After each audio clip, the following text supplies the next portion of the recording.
There's your shakers. That's used to on that. Yeah.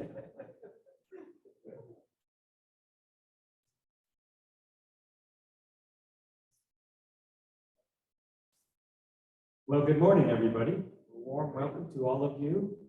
It's a beautiful day, isn't it? Yes. Ernest Holmes says in this thing called you, joy wells up within my mind, and life sings its song of ecstasy in my heart. So let's stand together as you're willing and able, and sing and express the joy of spirit.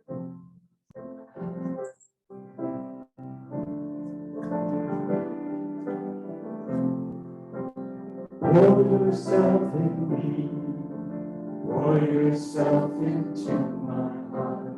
Oh, wonderful Spirit, pour yourself in me, pour yourself into my heart. Oh, wonderful Spirit, pour your love in me. Pour your love into my heart. Oh, wonderful Spirit, pour your love in me. Pour your love into my heart. Oh, wonderful Spirit, sing your joy in me. Sing your joy into my heart. Oh, wonderful Spirit, sing your joy in me.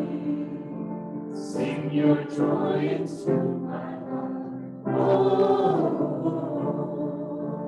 wonderful Spirit, shine your light in me.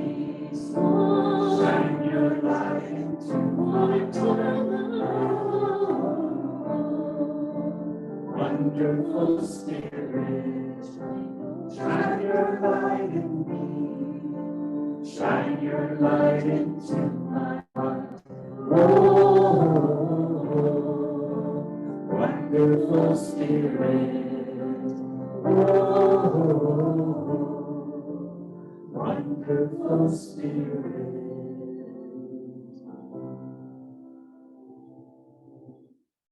Beautiful.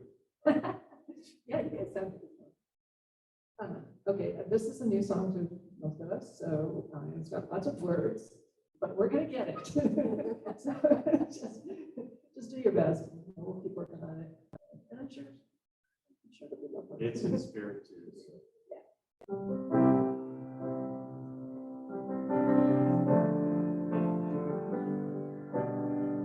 Love myself the way I am. There's nothing I need to change. I'll always be perfect me. There's nothing to rearrange. I'm beautiful and capable of being the best thing I can. And I love myself just the way I am.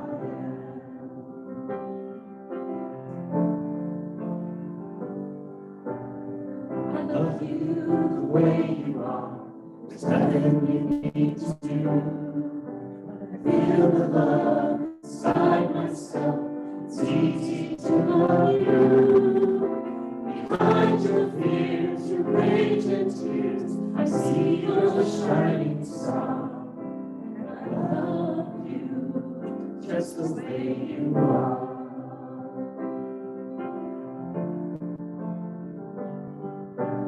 I love the world the way it is.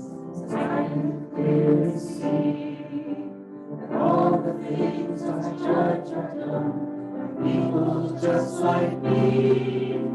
Still the birth of peace on earth that only love can bring. Love can grow, love can everything.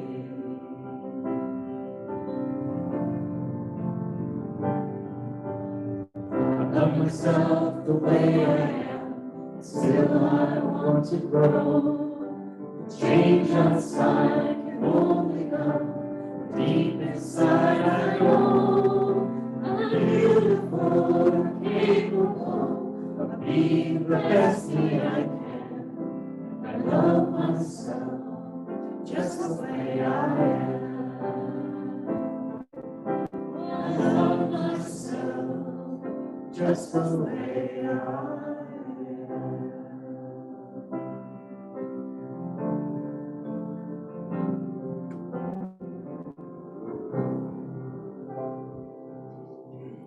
Thank you, Sarah and Doug. Thank you. A perfect way to start the morning, singing about how we love ourselves and the world and each other. Thank you. And yes, we'll learn that. That's one of my favorites. So welcome to the Center for Spiritual Living here in the heart of Las Cruces, where our vision is a world in loving partnership for the good of all.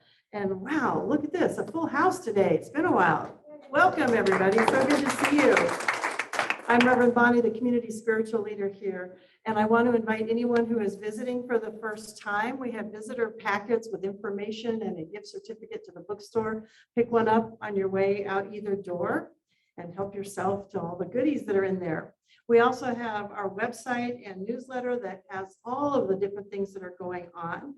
And we changed the look of the monthly calendar to try and make things easier for everyone. You'll see the one coming up for August. It looks a little different.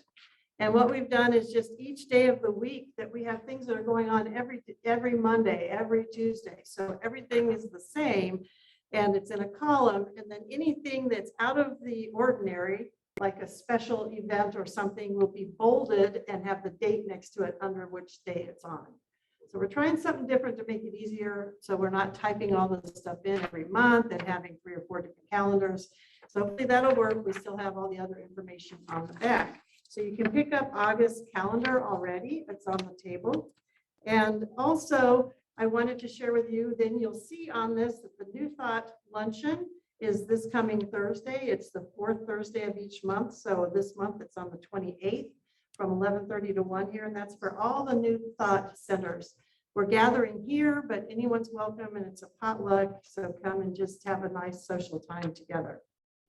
And with drumming, I'm asking that if anyone is interested in being the spearhead for drumming, somebody willing to open and close, I would like to have somebody other than myself responsible for that. So I'm putting it out there. We've been doing that once a month also. And so if you're interested in keeping that group going and being the one to communicate to the larger community about it, please see me after the service. And last week, thank you for all your questions. There was one question that was left up here at the end of the service, so I didn't get to answer it, but I'm going to answer it now. It says, will you share the gratitudes orally with the congregation? And they're talking about these gratitude cards. Well, normally we just pin them up on the board and people can look at them. And I don't feel comfortable reading them out loud unless we have your permission. So we've added a checkbox at the bottom that says it's okay to share this. And I will either share it from here or we'll put them in the newsletter just so people can see how things are working. So if you're willing to have it shared, do that. Otherwise, you can just share it with the prayer group and we will incorporate it into the gratitude portion of the treatment that we do on Tuesdays. So that way we can make sure that if you want to share your good news with the practitioners only, you can do that. And if you're willing to share with a larger congregation, you can designate that as well. So a little change there. I wanted to let you all know about that. So life keeps going on. We keep seeing wonderful things, and I want our board president to come up and tell you a few words.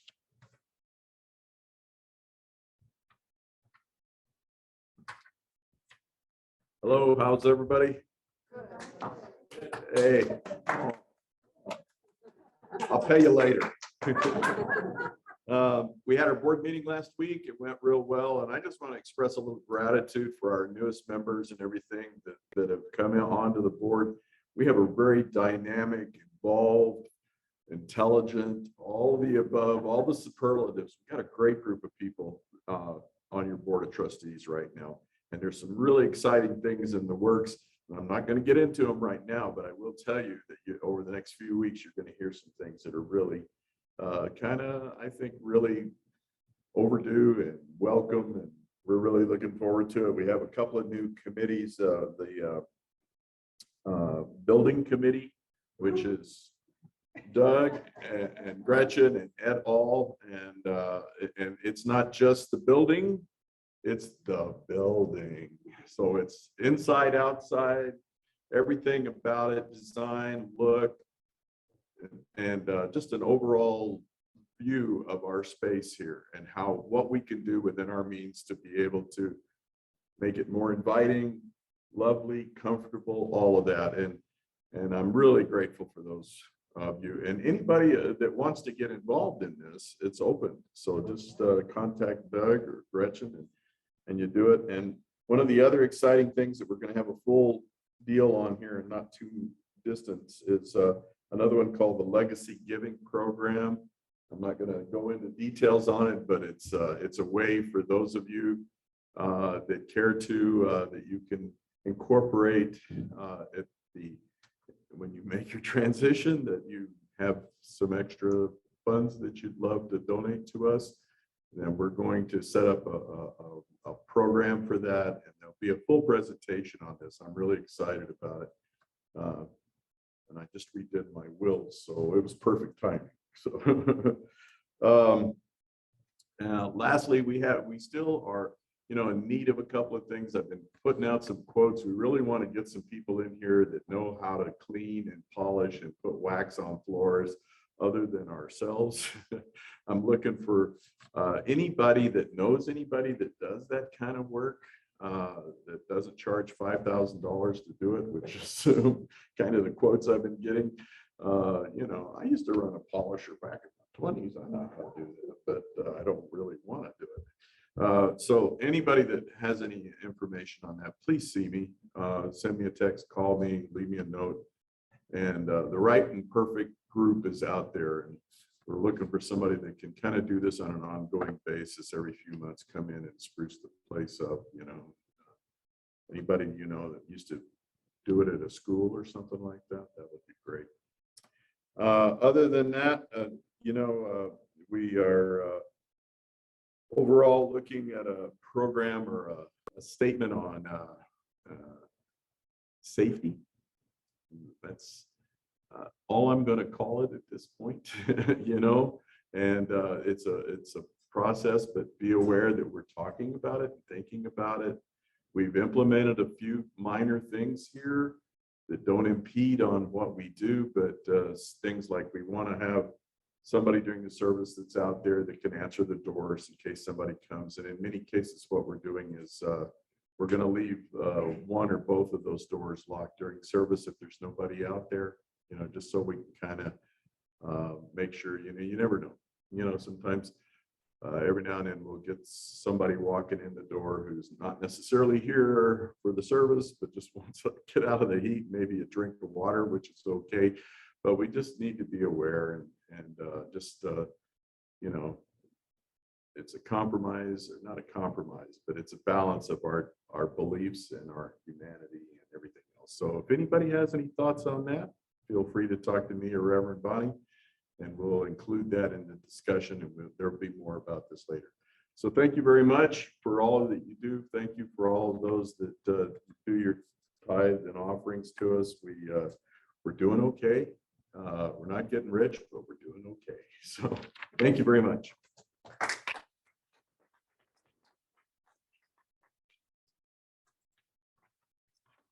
Thank you, Bob. Good morning. Morning. My name is Tina Bailey. I'm a practitioner here. You know that because I was stolen. So I'm happy that you're here and you come and bring wonderful energy to set the tone for the morning service. It's terrific. In Signs of Mind, we believe in the power of prayer or affirmative treatment. And there's a powerful group of New Thought practitioners and ministers from the 4 New Thought centers that meet weekly to pray with you on your prayer requests. So if you have something that you would like the prayer group to work on, because we know the truth about you and you do too, but sometimes, stuff gets in the way. So there are prayer request cards in the back of the chairs. And if there's something you'd like to submit to the group, it's done in confidence. Only the prayer group sees it. Fill it out and put it in the offering plate in the back. And I will pick them up and give them to Teresa. She'll put them on the list and we'll do our work. So we love to pray, and we know prayer is powerful. And you can also use the prayer request button on the website, and that'll get to us as well.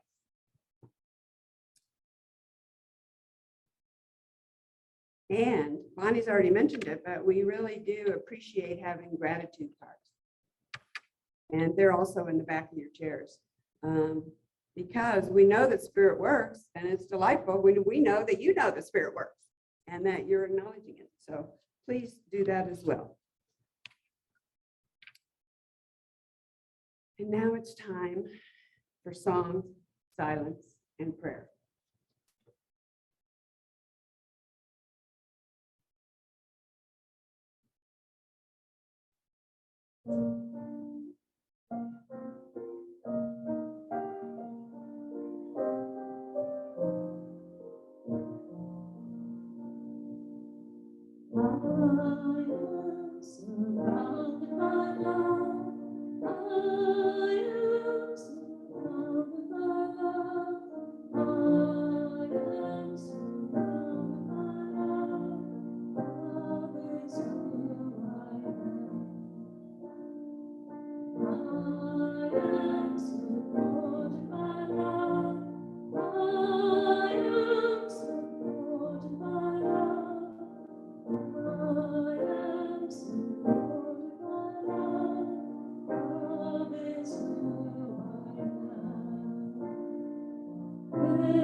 What a wonderful song to remind us that we are love expressing. And we come together this morning to honor that, to know that, to see that in each person into whose eyes we look this morning. And what a gift we give to ourselves, as well as the whole planet when we see that, when we go about our daily lives expressing the love that we are and knowing that each of us is an integral piece of the fabric of life. We are so blessed to know our oneness. We are so blessed to see each other as these magnificent, humorous, wonderful beings. Life is grand, and it is so.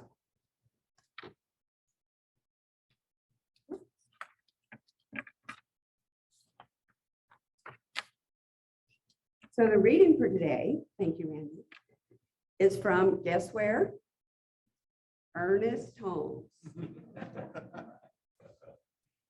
We have evolved now to a consciousness that allows us to see that all things are made from one substance, infinite spirit, which we call God.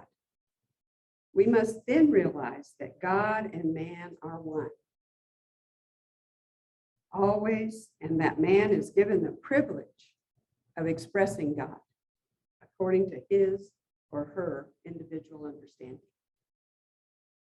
Spirit is the mother, father God, because it is the principle of unity back of all things. The masculine and the feminine principles both come from the one.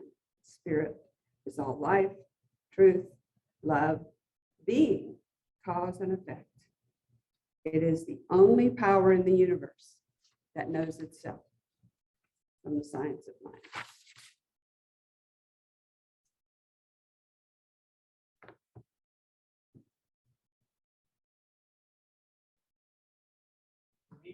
It's you.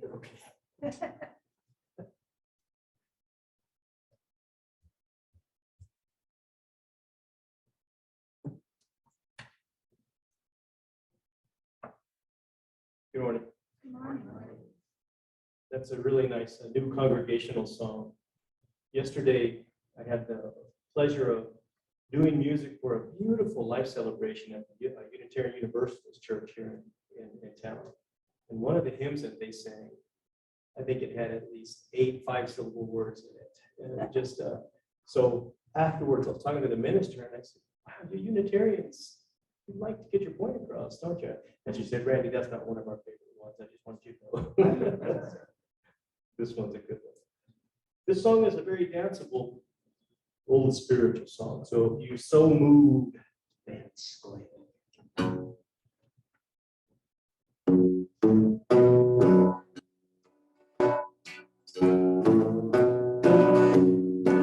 I'm just a poor wayfaring stranger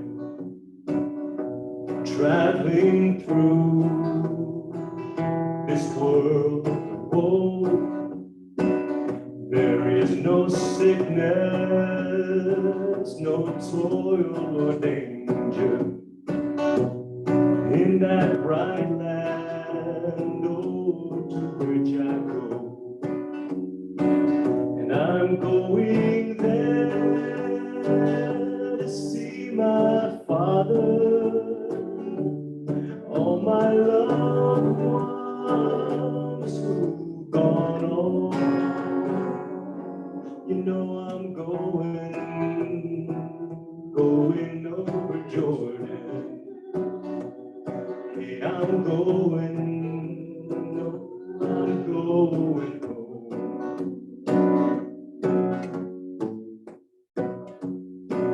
They say dark clouds will gather o'er me.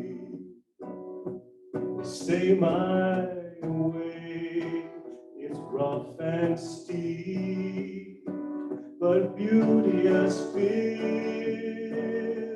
arise before me, where God's redeemed, oh, their vigils keep.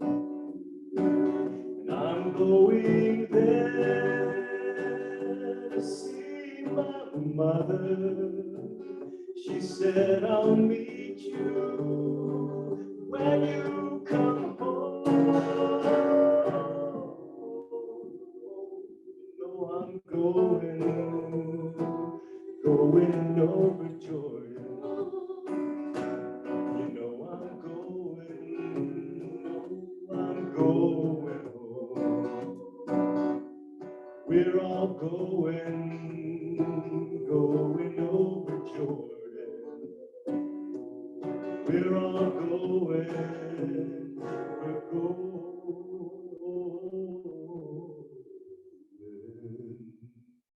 home.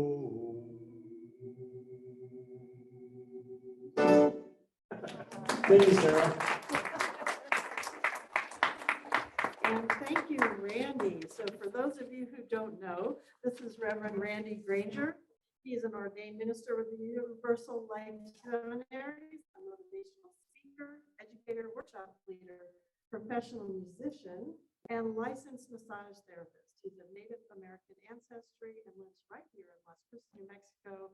He travels all over the place taking his music and his inspiration, but we get to have him here at the center quite a few times a year.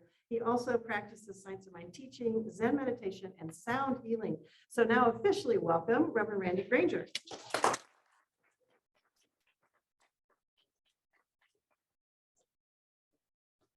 Thank you, Bonnie. How lucky am I to be between two Bonnies, like a taco? There's Bonnie Rice last week, Bonnie Smith next week, right? Yeah. So. You put the mic closer to Yeah. How's that? Okay, great. So this month we've been talking about relationships in the science of mind.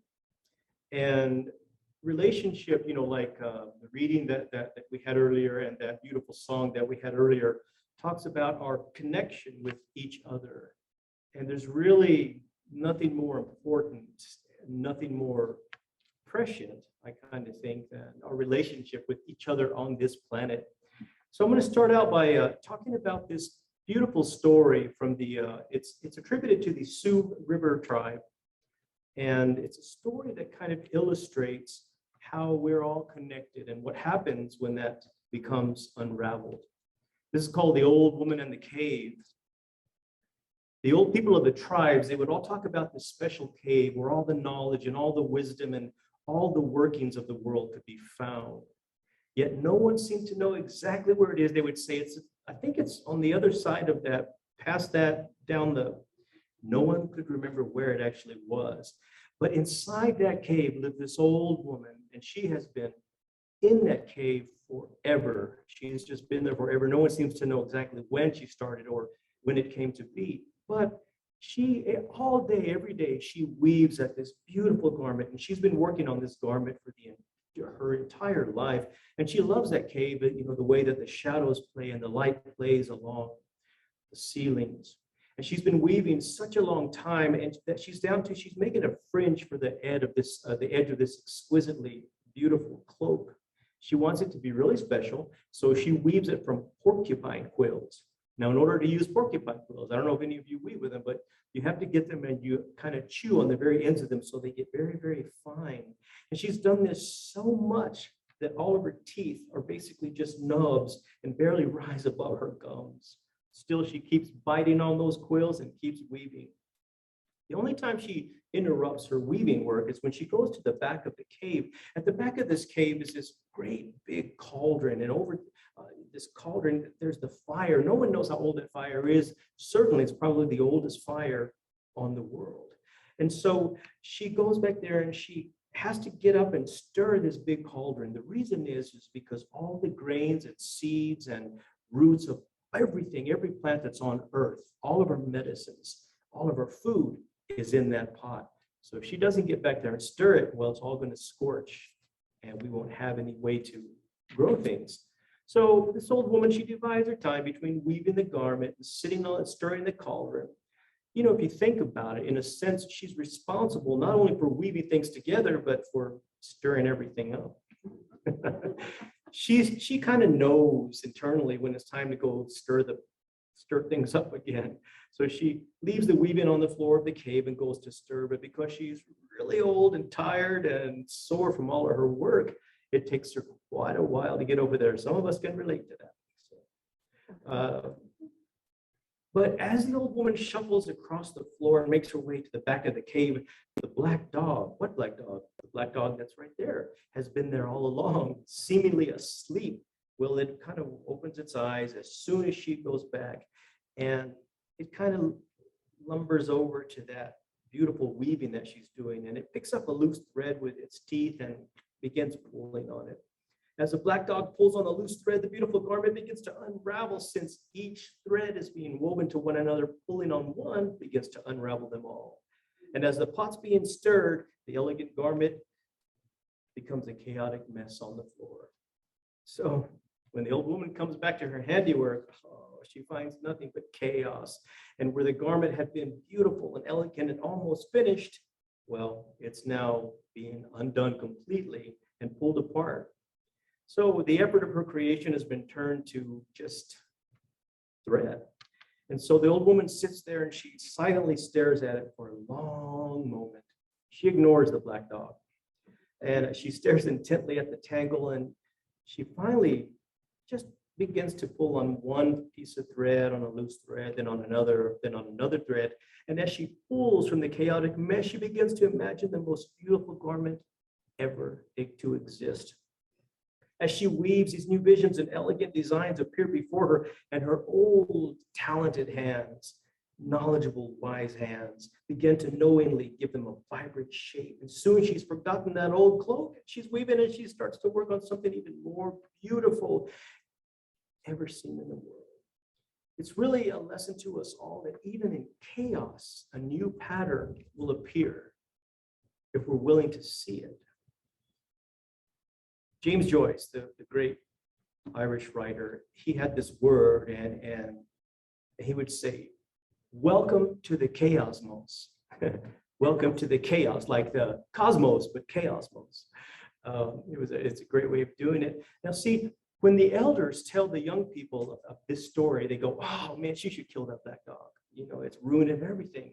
And the elders say, no, because see, what's going on has been going on forever. And if she were to finish and perfect that garment, it would be the end, because to be perfect is to be the end. So there's that dance that's been going on forever, that dance of creation, that dance of destruction, that dance of chaos, that dance of rebirth. And I've been reflecting a lot on our unraveling world. And each of us, I think, really holds on to this idea, and we project our own values and our beliefs of what a perfect world is. Well, if only this, well, if only this, you know, just like the young people say, if only that black dog wasn't there, it'd be perfect. Well, if only those people over there weren't this way, if only these people weren't this way. So we're projecting what our idea of a perfect world is. Ironically, different ideas can cause the very fraying of relationships, of groups and families, societies. As the saying goes, it may take two to tango, but it also takes two to tango. And while we all united in spirit, we're also unique expressions of that divine, of spirit, of creator. And we all need to feel loved and accepted and seen for exactly who we are, but we also need connection. I was in my backyard grilling a while back here, and you know, I was reflecting on yet another tragedy that had gone on. And I was looking at my prayer flags, and the concept of prayer flags is that when the threads go from your prayer flag taken by the wind, your prayers are taken up into the wind. And I just thought, you know, that could also symbolize the lives that are lost through violence and through conflict. That, you know, the fact that it tears at the fabric of all our lives and tears at the very fibers of humanity, of our tapestry. Humanity being that all-inclusive term to include all of us humans that have been around for a little over 200,000 years as Homo sapiens anyway. And the way I look at it is, when any person or group is denied its humanity, then all humanity is denied. What that cave story is telling us about, it's saying those of us who are willing to go back to the original darkness of creation that we hear so much in the Hopi emergence stories and the Navajo, the Pueblo emergence stories, the places of caves and dark earth. Plato wrote about the cave, and you have those caves in France where they have those 65,000-year-old paintings. Those people had to take candles in there and use some of their resources like bear fat and ink, stuff that they could use to feed. But they went into those caves to try to document their story, to recreate their story for the generations yet to come. Caves resonate with us because in that darkness, you know, we were in the darkness of the womb for 9 months. So there's that rebirth that's always going on. And, you know, like the Reverend Martin Luther King Jr. said, darkness cannot drive out darkness. Only light can do that. Hate cannot drive out hate. Only love can do that. Love is that indestructible wick of our divine connection that each of us have, every single one of us. When you feel connected with life and with others, you would never dream of doing anything but helping them, certainly never hurting them. But those who dehumanize or maybe hurt other people, they've long lost their connection to their own lives and turned away from their very inner sacred connection. It's still there. They've just turned away from it. Like Richard Rohr is often quoted as saying, you know, pain that is not transformed is transmitted. And I've also heard it, pain that is not transmuted is not dealt with and healed within you, is transmitted to others, to those closest to you. But causing others pain will never cure your own pain. lately, not lately, but I often, especially lately, fast from the news. I fast from the news. I fast from discussing anything other than beauty. The beauty of my garden, the beauty of the finches that I hear, the beauty of this black cat who keeps eating my turtle food. And there's beauty everywhere. But you know, that's funny how that black cat keeps eating the turtle food the way that the black dog kept messing up her rug. I don't know. There's probably a connection there. But it really feels some days like I'm hanging on by a thread, seriously. You know, but at some point we have to decide that the outside circumstances cannot dictate our joy, our beauty, or our recreating or our reweaving. We also have to decide that, you know, it's not only our imagination. We have to decide it is only our imagination that can make us whole. Too often, we look to make us whole, we look to the bigger institutions, say religion or church or politicians or even people, you know, governments. We look to that because it's easier to project that. If only that was this, if only they were that. But our imagination is our link to our sacredness. There's nothing more, you know, if you read Ernest Holmes, he talked about imagination all the time. He talked about turn entirely away from the condition and look at the truth of the matter. The truth being that there's love. If you look deep enough, you're going to find love. But it's not surprising that as nature unravels, that we also are unraveling because we're not separate from this world. We're not separate from anything. This is our home. It's our planet. You know, my bones are calcium that came out of here. The iron in our blood came from one of those big explosions that the James Webb telescope is now showing us. All of that is from the stars. I saw this great Nova special the other night, how, oh, it's just incredible that maybe 4.67 billion years ago, give or take, a couple of billion, that our galaxy, our spiral galaxy, ate a younger galaxy. Literally, it went and just again. That's when our sun, they believe that's when our sun was born, from that extra gas that smaller galaxy is called the Sagittarius dwarf galaxy. It collided with our galaxy and it brought us all this new gas and fuel. It's like, woo, let's make some more stuff. And it made the sun, which, you know, made our earth, and we're part of everything. So no matter that as our world is unraveling things, we are also doing that too. But when we see healing the world as recreating or reweaving, then we can understand that holding one small part of that thread is how we do this. It can seem daunting or even overwhelming that one person holding one thread of hope can accomplish anything. But it's how the very beautiful garment is woven, one thread at a time, like the old woman was talking about. That's how we do it. And there's that old East Indian saying that if you ever doubt that a small thing can have an impact, sleep in a tent with a mosquito, you know.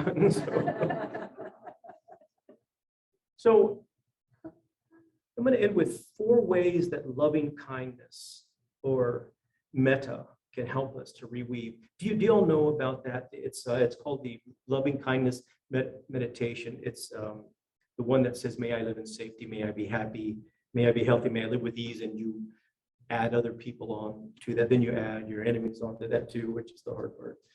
But okay, so the thing about loving kindness, it's not being delusional, it's not being extra nice or letting people get away with stuff. No, it's a process that clears our thinking on other people and on situations. So the first way is don't let fear or anger win. Anger is like swallowing poison and hoping it kills the other person. It doesn't work. But if we can sit with that feeling of anger, we can find at the heart of it a sense of hopelessness. We pick up anger because it's so energized and strong, and we gravitate it because it seems like the stronger emotion. But by recognizing that place of helplessness where it's born out of, then we can resolve it with some action. We can do something. Even if it feels very small, at least it gives that energy a place to go. If you've ever read it, Eckhart Tolle, The Power of Now, he really explains how to do that whole process, and it's a beautiful process. But too often our reactions make things worse, worse than what it initially made us angry. Like you can send an email in a flash or a rage or post a comment or judge someone, and it's really, you regret it afterwards. Anger is being likened to a forest fire, a spark that can leave devastation in its wake. But what you have to do, you have to care more about your personal peace than being right or correcting someone.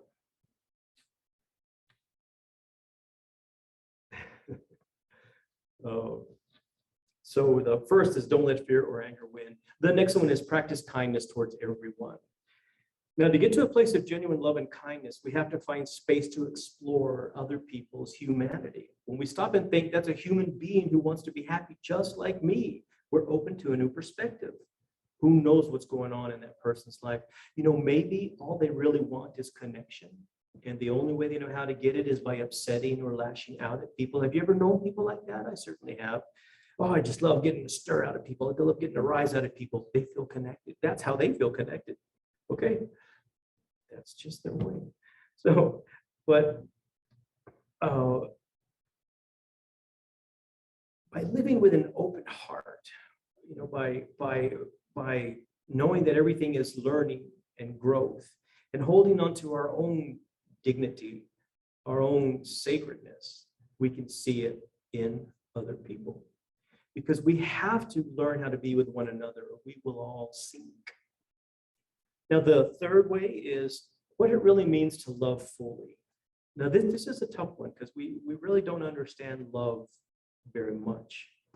But love is that profound ability to have a sense of belonging within ourselves or to one another.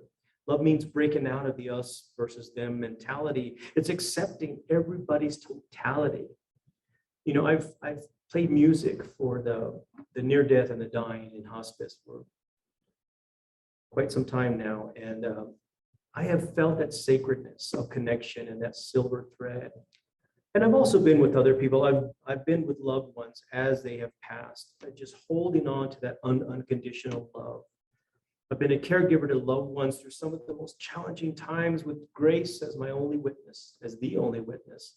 And I felt them following this thread home when they passed. It's natural, it's just beautiful. But it reminded me of life, of that process that continues. So love is the capacity innate in our souls. The capacity to love fully is going to be our thread to recreate and to reweave our world. Now, the last one is realize that we're all connected. Have you ever been to, especially during the pandemic and even lately, have you been to a store and you look at the line and you go, oh, that line is so long. And so then you leave or you say, boy, I went to the store and they had such long lines. Well, the funny thing is we are that long line too. We're the line too. We're traffic and we complain about traffic. We don't realize, or we don't stop and think, oh, we're traffic too. So we are the traffic. We are the long line. In other words, all connected. But when you do the loving kindness meditation, you begin with I. And that's when you recognize your own humanness. You're fallible, you're lovable, you're worthy of forgiveness, of compassion, of freedom, of happiness.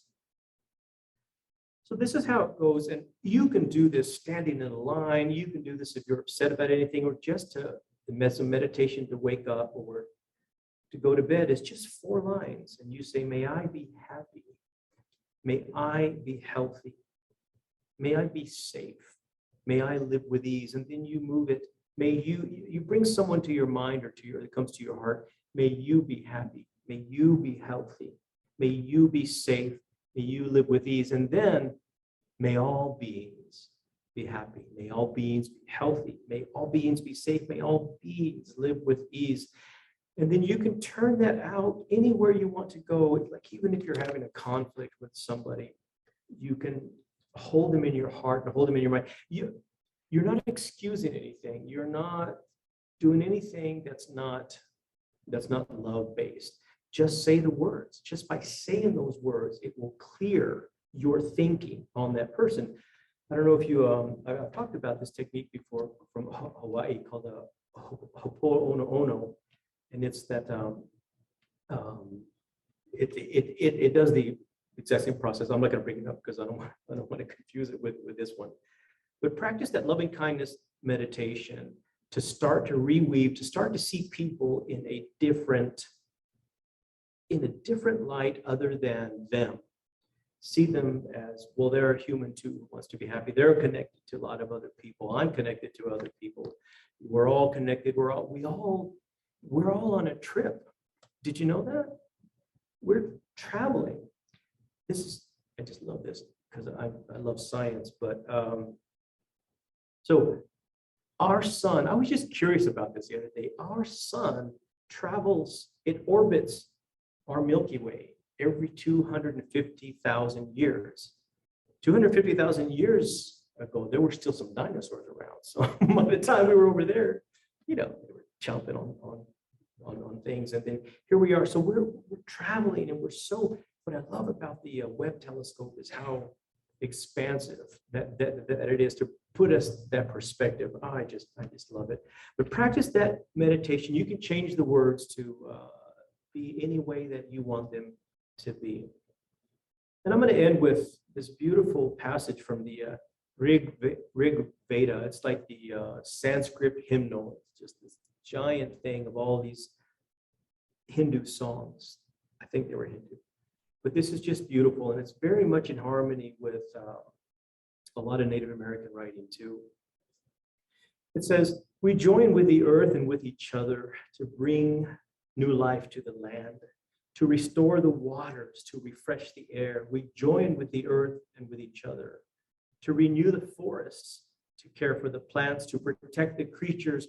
We join with the earth and with each other, to celebrate the seas, to rejoice in the sunlight, to sing the song of the stars. We join with the earth and with each other, to recreate the human community, to promote justice and peace, to remember our children, to join with each other. We join together as many and diverse expressions of the one loving mystery for the healing of earth and the renewal of all life." And so it is. So let's end with the meditation. If you're able to put your feet on the floor, get in a relaxed position, and just go ahead and close your eyes if you want.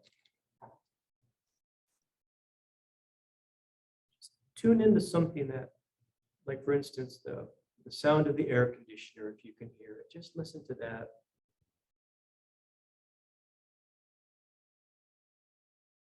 And as you listen to that, follow your own breath inside, all the way into your body. And hold it for a second. And then release it. And just by following our body, our breath, we remind ourselves that we are human, but we're also spirit, inspired, inspiration. That's where that word comes from. So just breathe in. Now put your attention on your heart area, in your heart space. Think of someone, just let someone come to mind, someone that may still be here, someone who may be gone. Think of the generations yet to come. Think loving thoughts in any way that brings you there to that loving thought. And now feel your heart glowing with that light, that internal light, that connection to sacredness and divinity, to spirit. Feel the light in your heart expanding like a small sun out into the room, to the person next to you. Let it expand out. Maybe it'll have some spirals like our beautiful Milky Way that sustains us here. Let that energy, let that light just continue out all the way across the city of Las Cruces to the Mesilla Valley, all the way out across New Mexico and the other states. When you're ready, send that light and that heart space and that love all around this beautiful Gaia, Mother Earth. We're a part of it. Everything in our body comes from the water and the minerals and the food that she supplies. And just say thank you to that. Say thank you. And now send it out. Send it out. Send it out into the cosmos. All the way out. Yeah.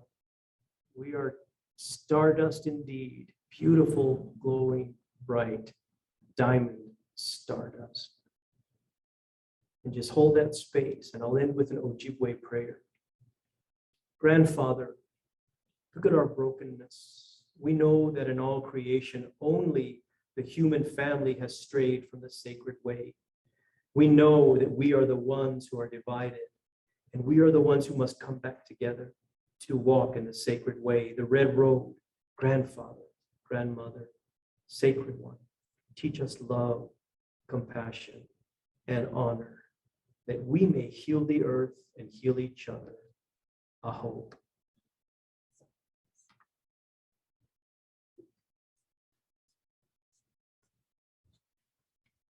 Thank you, Randy. And now it's time for Randy to provide us with another song. Let's thank him, though. That was beautiful. Thank you.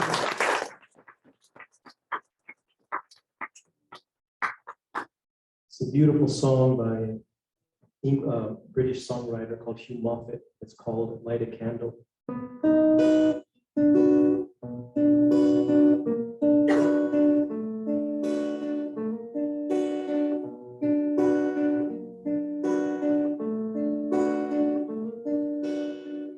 Somebody's crying and no one hears. Afraid of dying and no one's near. Somebody's losing hope while the wheels of power keep turning.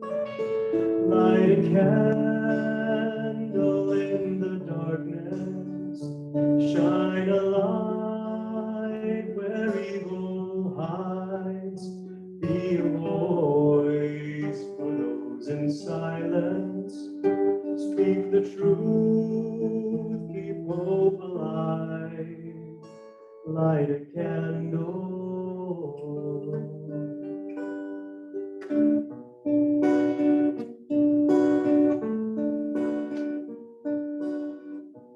Somebody's trying to stop the tears.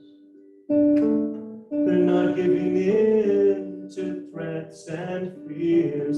Somebody's choosing hope while the wheels of power keep turning. Light a candle in the darkness, shine a light where evil hides. Be a voice for those in silence. Speak the truth, keep hope alive. Light a candle in the darkness, shine a light where evil hides. Be a voice for those in silence.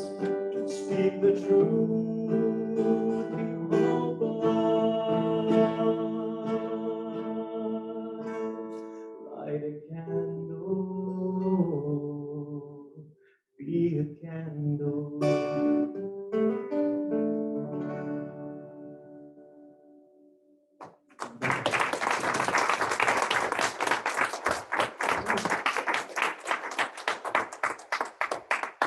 Thank you, Randy. He said somebody's trying not to cry. That was beautiful. Perfect song to wrap up your message and just what we needed to hear today, I think. Thank you so much. At least it looked like it, because I got to see the responses on people's faces. Yeah, just be that light, be that candle. And I love the visual of holding onto those threads. You know, as we can do that and continue to weave back and create what we want to see in this world. So Randy, thank you. Absolutely beautiful. Thank you. So part of what we do as we are weaving together a better world is we tie 10% of all that comes here back out into our community. And this month, 10% is going to Angels with Broken Wings. And this is a place that supports individuals who feel hopeless and alone while reestablishing their lives. And through this program, it's a temporary transitional support service that provides housing for people that are recovering from substance abuse and struggling to maintain their mental health. There's more about them on our website, but we felt like this was a way that we could continue to pull those threads together. We could give back to our community and help to support people that are having these experiences. So Angels with Broken Wings, 10% of all that comes in is going out to support them this month. So let's say together, divine love through me blesses and multiplies all that I have, all that I give, and all that I receive. Thank you, God, in me. And so it is. And again, I feel like after this message this morning and who we are as a community, let's sing, I am so blessed, and really feel the words as you sing.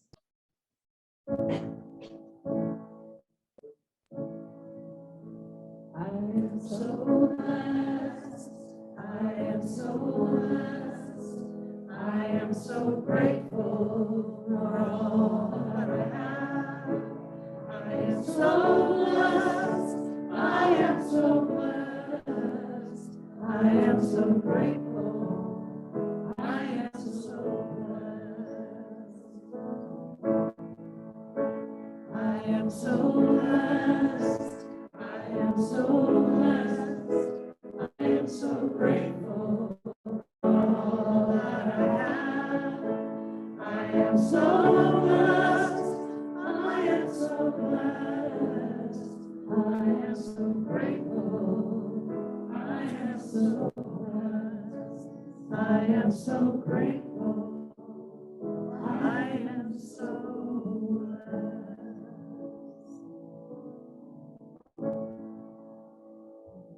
Thank you again, Sarah.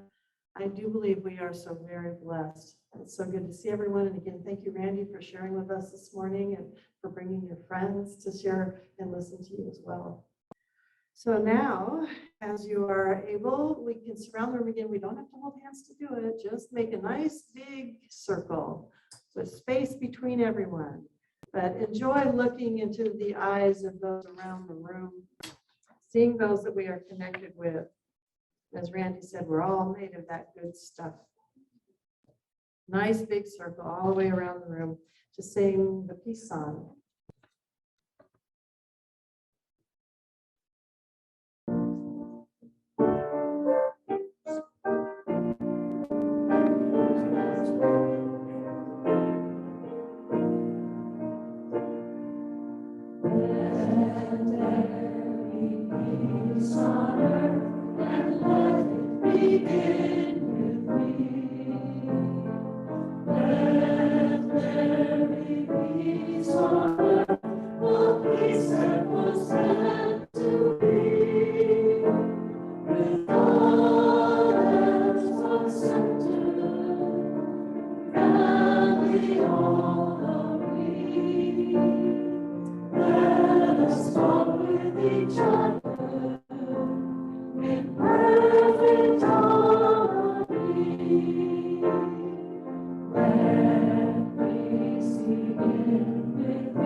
Right.